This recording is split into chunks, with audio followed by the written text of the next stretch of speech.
Então, eu resolvi começar com essa daqui, ó, que é da Federal do Rio de Janeiro, que ela diz assim, ó, podemos classificar como processos endotérmico e exotérmico, respectivamente, as mudanças de estado. Você tem assistido às aulas da professora Yasmin, ou Paloma?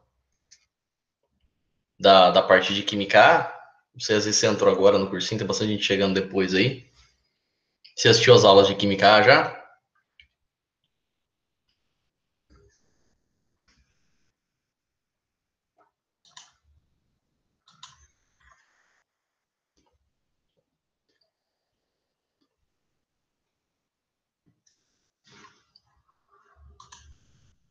Não sei se você tá me ouvindo aí. Mas eu vou seguindo daqui para colocar na gravação também. O, a questão ela fala assim: podemos classificar como processos endotérmico e exotérmico, respectivamente, as seguintes mudanças de estado. Então, como a Yasmin já explicou em aula para vocês, para os alunos aí, os processos exotérmicos e endotérmicos tratam da dispersão ou absorção de calor. Então, é quando um corpo está ganhando ou está perdendo calor, certo? Quando eu tenho um processo endotérmico, eu tenho uma absorção de energia, certo? Então, eu tenho um corpo ali que ele está absorvendo o calor. Quando eu tenho um processo endotérmico, eu tenho liberação de energia. Então, está ocorrendo a liberação de calor. O que vai acontecer aqui nessa questão? Eu tenho que analisar e ver qual alternativa me leva a um processo endotérmico e exotérmico, certo? Respectivamente. Então, na primeira coluna, eu tenho que encontrar o processo endotérmico, que é aquele que está absorvendo o calor. Então, quando eu estou absorvendo o calor, o que está acontecendo? O meu corpo, ele está recebendo calor, então ele está aumentando a temperatura. Não sei se você concorda comigo. Aí a gente tem nas alternativas A, B, C e D, aqui que a Federal do Rio de Janeiro coloca para a gente, condensação, solidificação, fusão e evaporação. Condensação é a passagem do estado gasoso para o estado líquido. Eu estou voltando, como a Yasmin acho que já explicou para vocês, e eu já dei em outros aprimoramentos anteriormente. Então, a passagem do estado gasoso para o estado líquido, eu estou resfriando estou resfriando a minha, por exemplo, a minha água, certo? Então, se eu estou resfriando, eu não estou absorvendo o calor, eu estou liberando o calor. Porque ali eu estou esfriando, resfriando é ausência de calor, então eu estou liberando o calor. Então não é um processo endotérmico a condensação. Como eu estou levando do vapor, que é um estado mais quente, de mais alta temperatura, para o líquido, que é de menor temperatura, eu tenho ali um processo exotérmico e não endotérmico. Então não é a letra A, que ele quer que o primeiro seja endotérmico. Aí ele fala para mim solidificação, mesma coisa da condensação. Na solidificação, eu tenho algo que está no estado líquido e vai se solidificar para sólido, uma redundância aí. Então, o que acontece? Mesma coisa, eu tenho algo que está num estado de temperatura mais elevada e ele vai se solidificar, ele vai para o estado sólido, ele vai se resfriar, vamos dizer assim. Mesma coisa que a água vai para o estado, vai para o gelo. Então, ela está ali, ela está esfriando. Então, nesse processo, eu não estou absorvendo o calor, se eu estou resfriando. Então, eu estou liberando o calor da minha água, enquanto ela vai liberando o calor, liberando, e vai resfriando até se tornar gelo.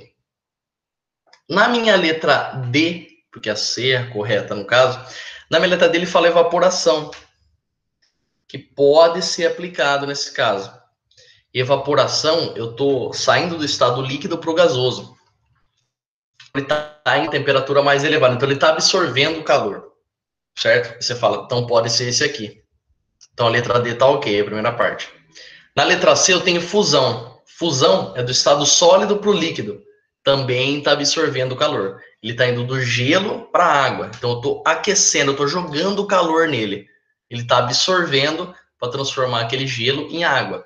Então está ocorrendo a fusão ali também. Então a letra C e a letra D fica aí, beleza? Então a gente já eliminou a A e a B. Aí ficando entre a C e a D, gente, o que vai acontecer? Na D, ele fala fusão. Então, eu preciso de um... A Ana tá chegando aí. A Ana estava aí semana passada também. Boa noite, Ana. Tudo beleza? Comecei agora, tô na primeira questão ainda de revisão do simulado aí. Fica à vontade se quiser falar alguma coisa aí, estamos à disposição. Tudo certo aí, Paulo? Qualquer dúvida pode perguntando, tá? Se eu estiver falando muito rápido e tal.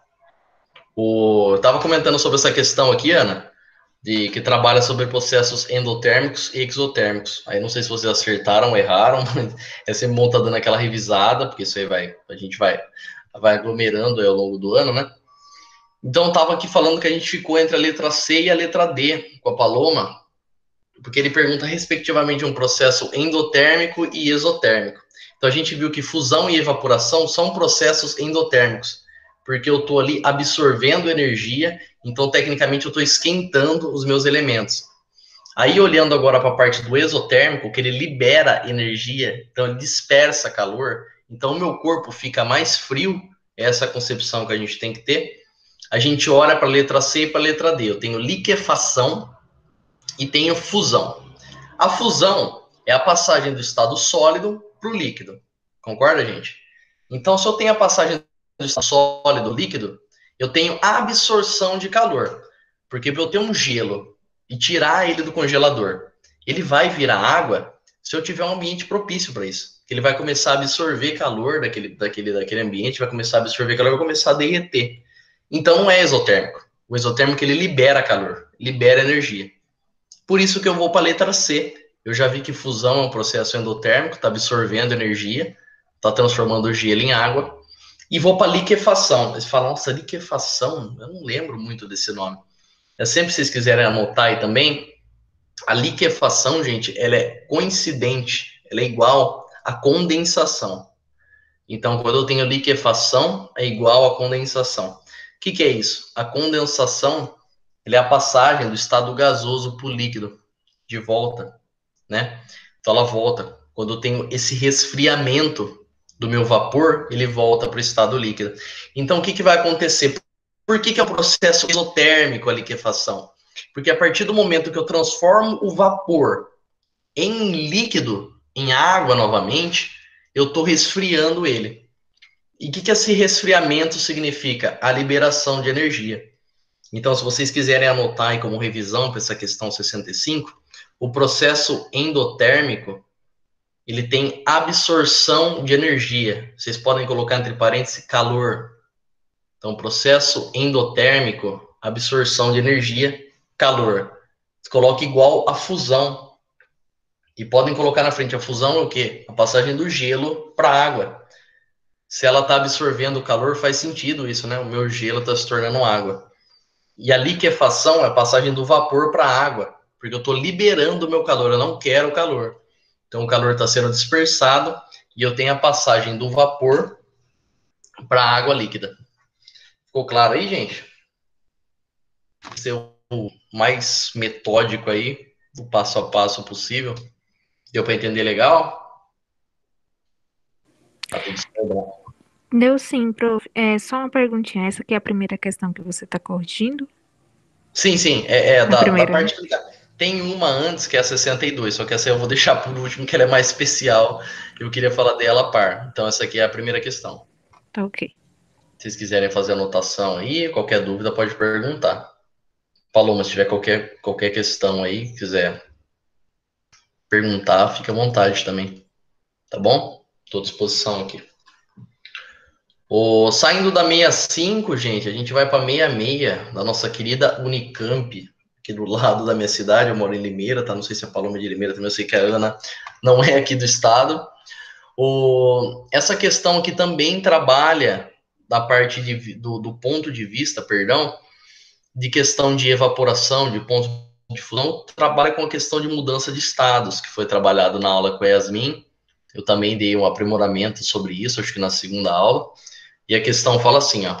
Em 15 de abril de 19, a Catedral de Notre Dame ardeu em chamas, atingindo a temperatura de 800 graus. Então, foi a temperatura que atingiu lá dentro. Estima-se na construção da catedral que foram empregadas pelo menos 300 toneladas de chumbo.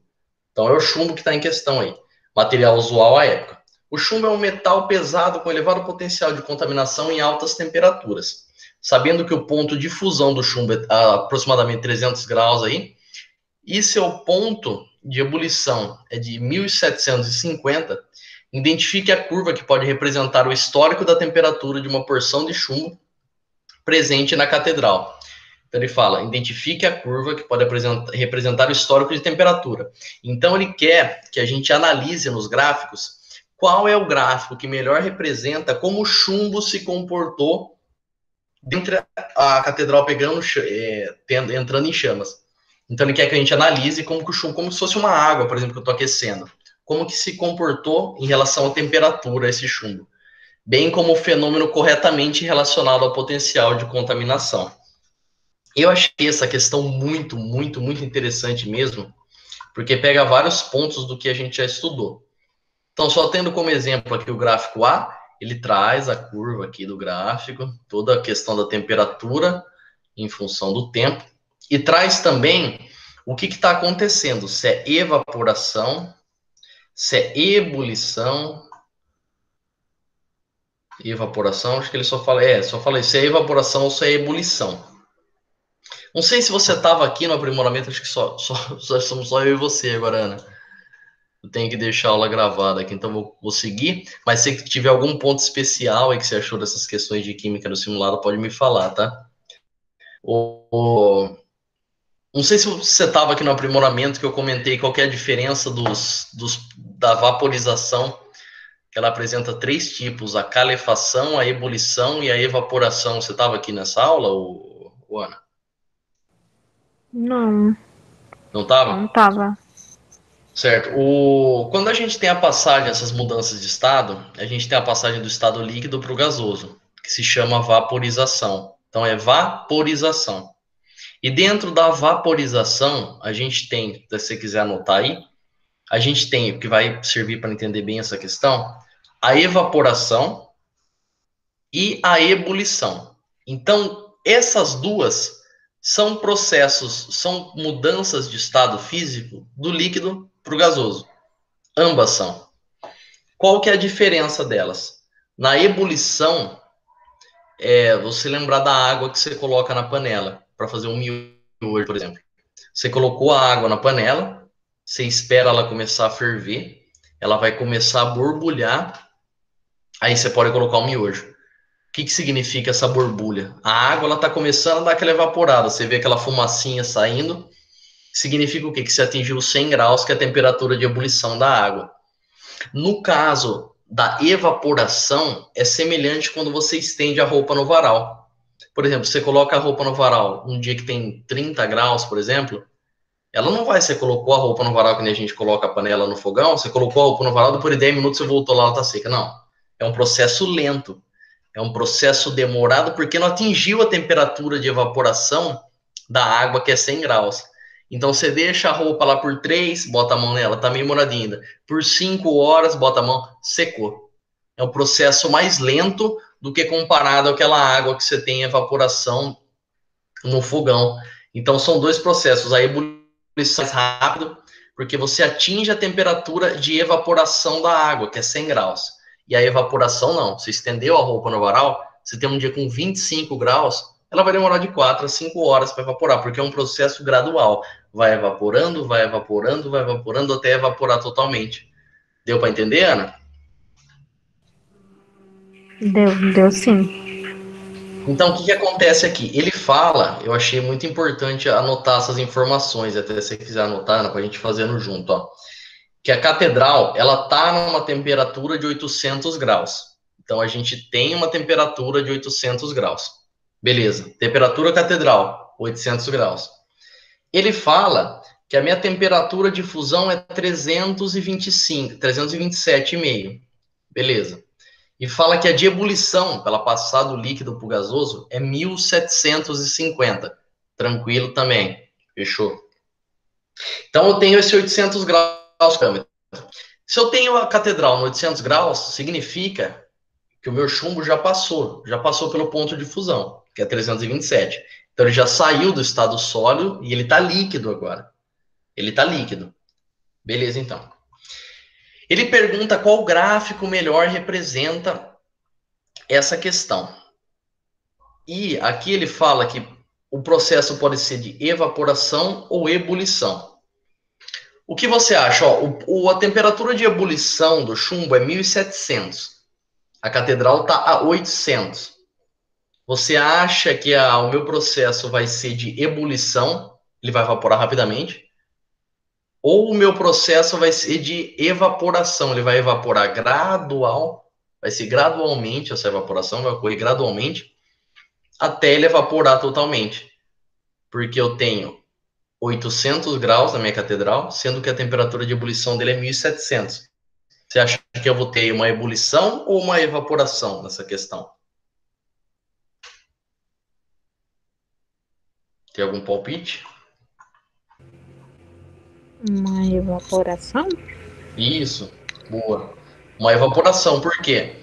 Porque eu tenho na catedral 800 graus e a temperatura de ebulição do chumbo, para você evaporar ele, para ele começar a evaporar rapidão, borbulhar e já começar a evaporar, é 1.700.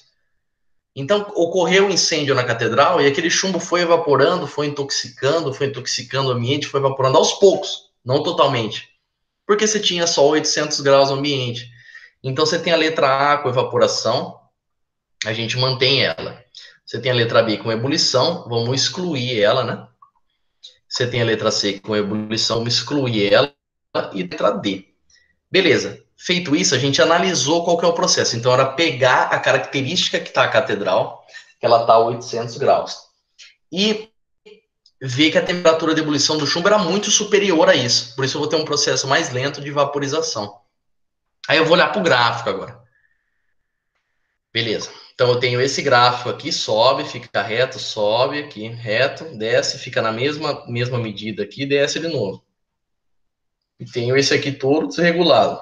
O que acontece? Provavelmente, esse gráfico aqui, com ele sendo certo, já adiantando, a substância se comporta de tal forma. Eu comecei a aquecer a temperatura, beleza. Cheguei aos 327 graus. O que acontece quando tem uma substância pura? Ele se mantém constante aqui, ó, até começar a evaporar de novo.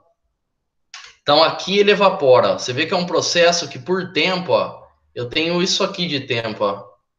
Então, eu tenho um ΔT ali bem grande, porque é evaporação. Se fosse ebulição, essa curva estaria super inclinada e já começaria a subir de novo, porque a ebulição é mais rápida. Aí ele estabiliza aqui, porque ele vaporizou. Aí a temperatura começa a cair, né? Cessou o incêndio lá. Cessou, ela começa a cair.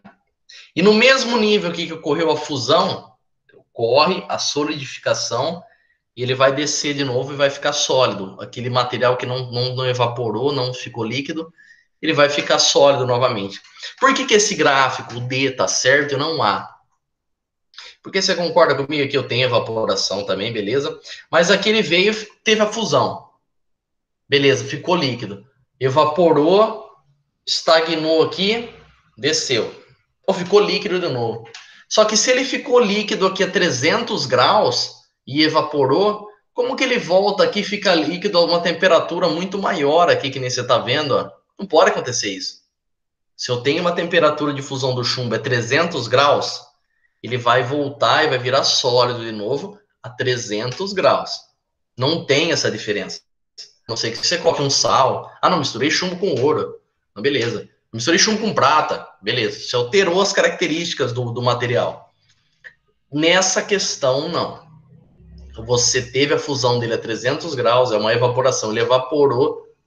Beleza. Cessou o fogo. Ele começou de novo a voltar para o seu estado sólido. Ele vai voltar na mesma medida em que ele começou a evaporar.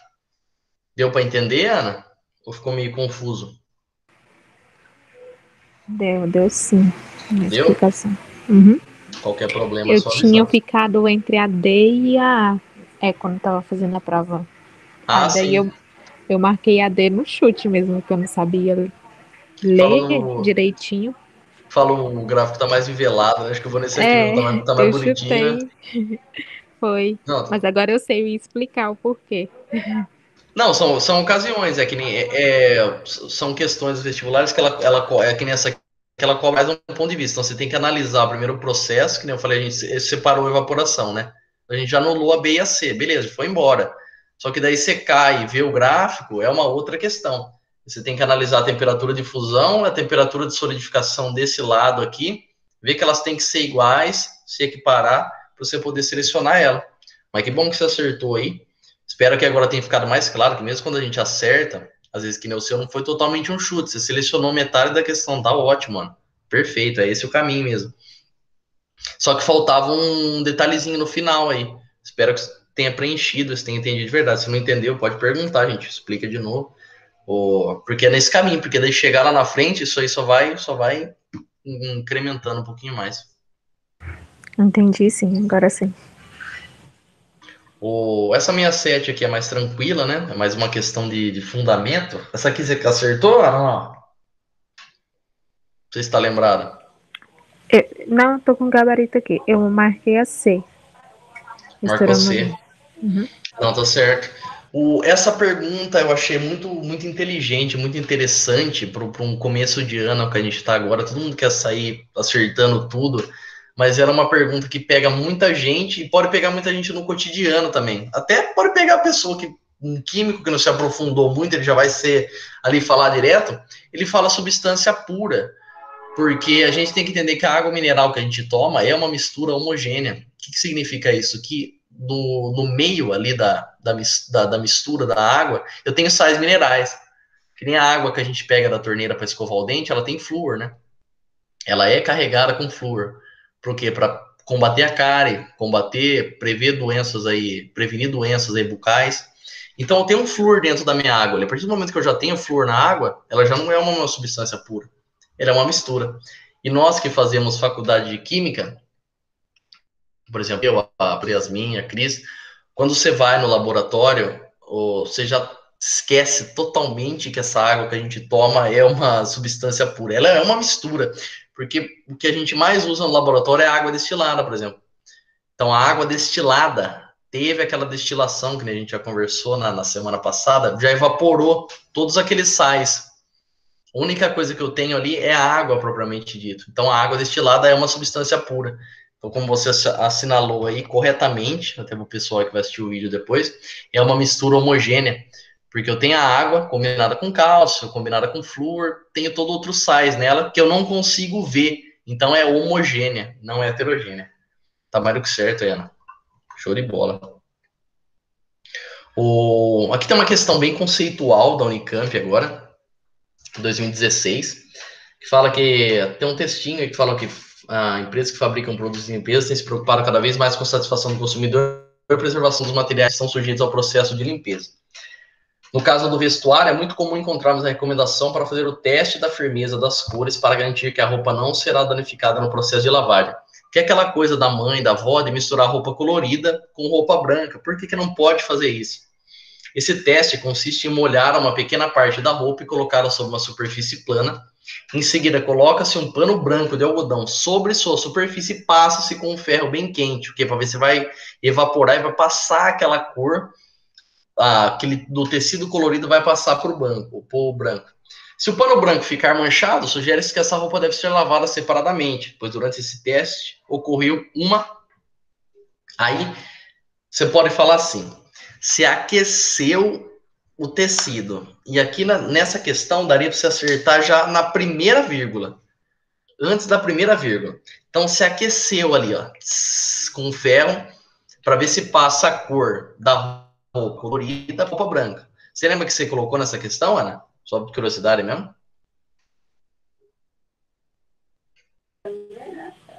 Essa eu errei, eu coloquei a letra A. Letra A? Não, tranquilo. Então, o que acontece aqui? Ele fala que a gente coloca o ferro na roupa colorida contra a roupa branca para ver se essa cor vai transpor para branca, para ver se eu tenho que lavar separado ou não. Aí ele fala assim, o que aconteceu? A fusão do corante da cor. O que é a fusão? Passa do estado sólido para o líquido. Liquefação do corante. O que é liquefação? Passa do gasoso. A B e a C você já pode eliminar de primeira. Que nem você colocou a até surge uma confusão. A B e a C, liquefação e condensação, que é a mesma coisa, passagem do gasoso para o líquido. Eu estou colocando o meu ferro na roupa. Eu tenho um gás ali em forma de corante, de cor? Não, não. Não. O corante, ele tá na roupa já, ele tá sólido ali, não é um gás. Então, você elimina a B e a C. A é passagem do sólido para o líquido. Só que ele fala ali, você molha uma pequena parte da roupa e coloca sobre uma superfície plana. Beleza. Coloca um pano branco de algodão sobre a superfície e passa com ferro bem quente. Por que não é fusão? Não é do estado sólido para o líquido, é dissolução do corante. Porque você fala que você molha ele. Então, a partir do momento que você molha a roupa, dissolução, diluir, essa é uma questão que vem um pouco mais à frente também, essa letra D, a gente tem que entender isso. A gente está no começo de um trabalho agora. Diluir, por exemplo, quando você coloca um açúcar em água, um tanto de açúcar, é mais um tanto de açúcar, mais um tanto de açúcar. Vai chegar um ponto que a água não vai conseguir mais diluir ele. Por que é a dissolução do corante? Porque ele fala que você molha a roupa a partir do momento que você coloca o ferro, ele passa para outra roupa. O que aconteceu? Aquela água, ela não conseguiu diluir o corante a ponto de combater ele, de passar para outra roupa. Por que não pode ser fusão? Porque fusão é passagem do estado sólido para o líquido. E o corante, ele não está passando do estado sólido ali de roupa, virando líquido e indo para outra camisa. Entendeu? Traz confusão essa parte? Traz muito. A A e a D as que mais trazem confusão. Então, você colocou a A, teve um raciocínio aí que você teve, um raciocínio que você teve durante a prova, faz sentido na maioria das vezes. É um motivo de confusão de muitos alunos. Mas essa parte da dissolução, de tentar entender que ele colocou a água ali, aquele corante se dissolveu aquele corante se dissolveu na água e passou das minhas roupas molhadas, coloridas, para minha roupa branca. Então o corante caiu na água. Do jeito que ele se diluiu na água ali, ele caiu na branca. Então teria que entender assim. E o ferro quente é utilizado para acelerar o processo. Isso é verdade. Porque quando eu aqueço a água, a minha camisa colorida, ela vai soltar mais rapidamente, ela vai acelerar a reação desse corante que vai passar da roupa colorida para branca. Ele fala lá, e o ferro quente é utilizado para aumentar a pressão sobre o tecido. Não faz sentido. Ferro quente é temperatura. Temperatura acelera o processo. Aumentar a pressão, não. O ferro ele está utilizando da temperatura para acelerar, não para aumentar a pressão. Não sei se ficou claro aí, Ana. Ficou sim. Acho que faltou eu ler a questão de novo na Não, prova, se mas tivesse lido mais uma vez. não, mas que nem você falou de colocar A, é comum isso aí, ficar entre a A e a D, viu? Se eu na época que eu era vestibulando, por exemplo, provavelmente eu ficaria entre a A e a D, isso é comum. Aqui eu trago a explicação já, que eu analisei a questão, essa explicação que você vendo eu falar, você falou, pô, era fácil, por que eu não vi antes? Mas não é assim, isso é todo um trabalho, você vai ver que você está no caminho, que nem você eliminou a B e a C, tem uma linha de raciocínio aí. Eu consigo entender, eu fui vestibulando há pouco tempo, isso que é bom do contato aqui do cursinho é esse. Eu não sou um professor que tô há 10 anos formado, vamos dizer assim. Tenho um pouco de conhecimento na área, um conhecimento na área, e estou querendo ajudar vocês. Então, ver que o seu raciocínio faz sentido, por isso que a gente estudando junto aí, ver que dá pra gente evoluir bastante ainda. Porque faz sentido o seu raciocínio, a gente corrigindo essa última parte, e tenho certeza que se você fazer um simulado lá no terceiro bimestre, no segundo semestre, vai vir isso na sua cabeça, você vai raciocinar de uma outra forma e vai evoluindo. Isso é comum, te garanto. Tem agora a questão 69 aqui, que eu achei muito interessante. Até fiz um Paint aqui, o Paint está bem feio, viu, Ana? Não liga pro Paint, não. Mas acho que vai ajudar a entender. Você acertou essa questão, não?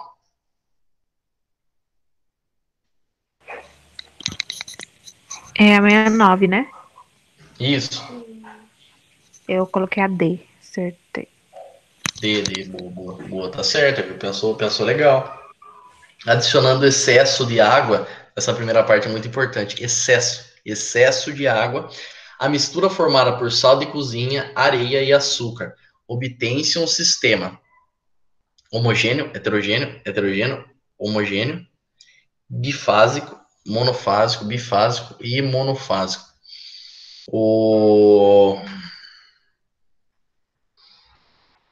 Deixa eu ver que tá certo. que vai acontecer aqui? Eu montei um Paint aqui até aqui, ó.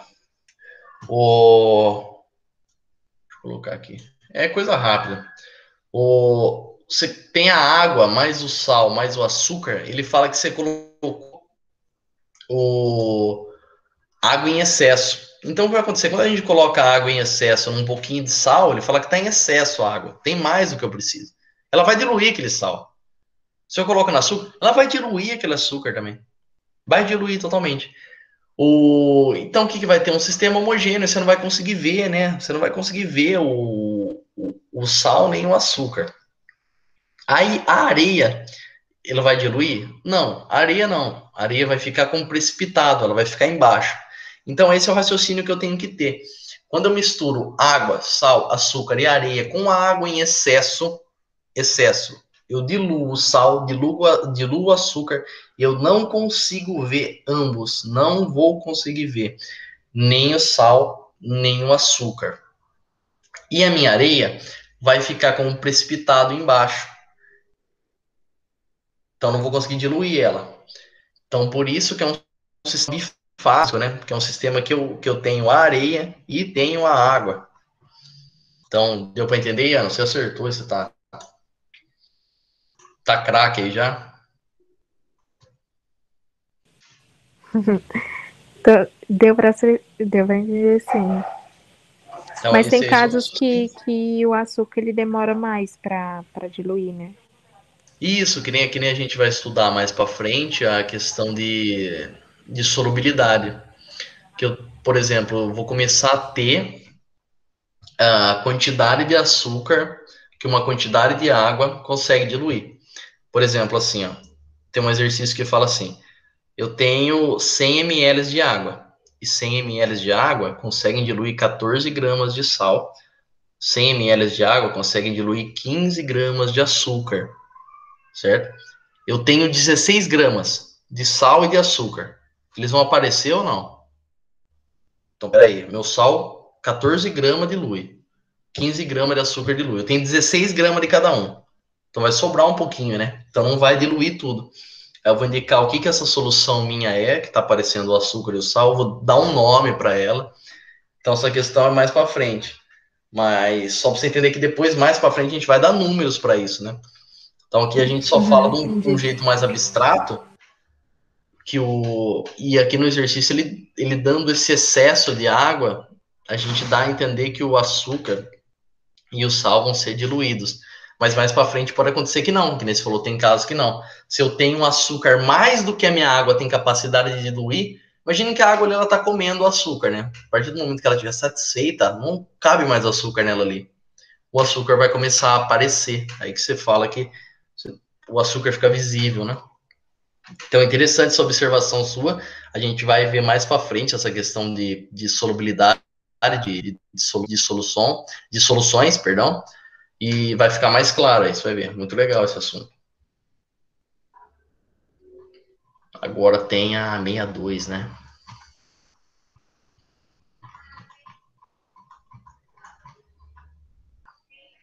62. Ela fala assim, outra questão da Unicamp, até porque no simulado da Unicamp tinha que ter mais questão da Unicamp mesmo. O icebergs flutuam na água do mar, assim como o gelo em um copo com água potável. Então, aqui a gente tem um copo com gelo e água potável na fase líquida. Imagine a situação inicial de um copo com água e gelo em equilíbrio térmico a temperatura de 0 graus. Então, está a 0 graus. Com o passar do tempo, o gelo vai derretendo. Enquanto houver gelo, a temperatura do sistema. Então, a primeira coisa que a gente tem que analisar aqui. Ele fala que está a 0 graus. 0 graus é a minha temperatura do que da água? De fusão e de solidificação. Só que ele fala para mim que com o tempo o gelo vai derretendo. Então, está acontecendo o que? Minha fusão, né? O gelo ele está saindo da minha fase sólida, indo para a fase líquida e se misturando com a água ali. Eu até, nessa questão um pouco interessante aí, o que estava marcando no gabarito? Era a letra D, não era? Eu acho que vou ter que conversar com o Gui isso aí. Era a letra D que estava marcando essa questão? Era D, porém eu marquei a B. A B. Não, tá certo. Eu vou ter que conversar com ele isso aí, que foi um erro desse gabarito. Foi um erro, pode ter acontecido alguma coisa de digitação também, a gente não pode sair falando assim. mas é a letra B. Então, vai contar um ponto para cada pessoa que colocou a B e tirar um ponto para quem colocou a D. Então, você pode colocar mais um ponto aí na sua nota, aí, que é mais uma questão aí que você conseguiu arrematar aí. Então é a B mesmo? É a B, é a B. Ai, é muito bom. E história também teve questões assim. Teve? Uhum. Eu tô corrigi com o Mas professor. você tinha colocado a certa e deu É errada? errada. Uhum. Ah, que beleza, já conseguiu Certo. um ponto a mais, que coisa boa. Pois Ô, é. notícia boa para essa sexta-feira aí. É. Porque ele fala assim que o gelo ele tá a 0 graus. Só que ele fala que com o passar do tempo o meu gelo vai derretendo. Então ele sai do estado sólido e vai para o líquido, ele vai se juntar àquela água. Então ele pergunta assim: enquanto houver gelo, a temperatura do sistema.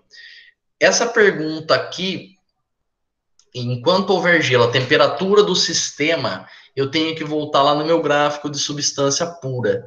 Se eu tenho aqui a água, ela é uma substância pura. Nesse caso, a gente não entra naquela questão de mistura homogênea, que no caso aqui ela é uma substância pura.